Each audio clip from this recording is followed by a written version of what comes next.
Unexpectedly, Penny is mentioned in the young Sheldon finale. However, it also subtly draws attention to the worst transgression committed against Penny by the Big Bang Theory. The first half of the series finale of young Sheldon focuses on what happens when George dies, whereas the last half examines Sheldon's future. The return of Jim Parsons and Mayim Bialik as Sheldon and Amy, respectively, as adults, completes the circle in the story of the socially awkward genius. Not only that, but it fills in some gaps in our knowledge of the Pasadena group that have been open for 5 years since the nerd-centric sitcom ended. It would have been perfect if the remaining Pasadena gang members made an appearance in the young Sheldon series finale. I was hoping the prequel would set up a mini The Big Bang Theory, but the two-part finale focused on Sheldon and the Coopers, so that didn't happen.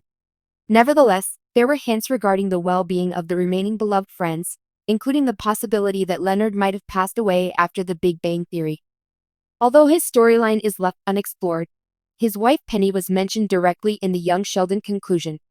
A chat between future Sheldon and Amy about attending their son Leonard's hockey game comes to a close in the closing minutes of Memoir, the young Sheldon ending.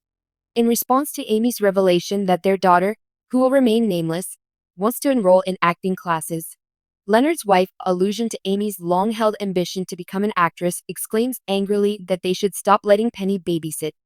It was Penny's defining moment in the first few seasons of The Big Bang Theory, when she was compelled to switch occupations and the driving cause behind her move to California.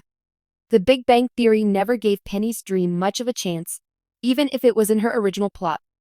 At the conclusion of The Big Bang Theory, Penny had surpassed Leonard in earnings as a pharmaceutical sales representative.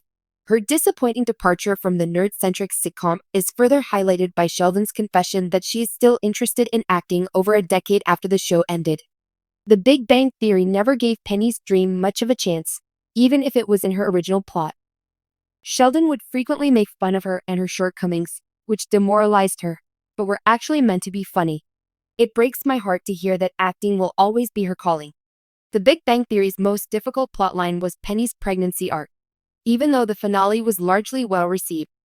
But the show could have resolved her character arc by letting her return to acting before that controversial reveal. Penny already has the financial security from her pharmaceutical profession to pursue her heart's desire. Despite the disappointment of not being able to complete it, it would have given her a better chance of finding contentment in herself if she had been set on that route. Regrettably, it was not intended in the finale of The Big Bang Theory. Penny could have easily redirected her focus to her lifelong ambition at any point. There was plenty of time. Unlike young Sheldon, which ended after only 6 months, The Big Bang Theory had an entire year to air its final season. But instead of making good use of its screen time, it spent an inordinate amount of time rehashing Sheldon and Amy's attempt to win the Nobel Prize in Physics, a conclusion that was inevitable given the significance of the prize to the socially awkward genius. Concerning Penny, her storyline with Leonard culminated in the revelation that they were expecting a child, and it all started with an unforeseen disagreement about having a family.